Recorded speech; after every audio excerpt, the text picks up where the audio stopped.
క్షణ క్షణం భయం భయం. తప్పు చేసి తెలివిగా తప్పించుకోవడం గ్రేట్ అనుకుంటూ ఉంటారు చాలామంది. చేసిన పాపం ఊరికిపోదు, కర్మ ఎవరిని వదిలిపెట్టదు.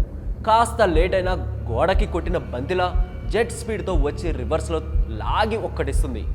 ఇది వాస్తవం. తీరని కోరికలతో పోయిన వాళ్ళు ఆత్మలుగా మారతారు అంటారు కదా. మరి చేయని తప్పకి అన్యాయంగా బలైపోతే అలాంటి వారు చనిపోయిన తర్వాత ఏ రూపంలోకి మారతారు? వాళ్ళు పోతూ పోతూ శాపం పెడితే దాని పరిణామాలు ఎలా ఉంటాయి? ఇవాల్టి ఎపిసోడ్లో శాపానికి గురైన అలాంటి ఓ ప్రాంతం గురించి తెలుసుకుందాం.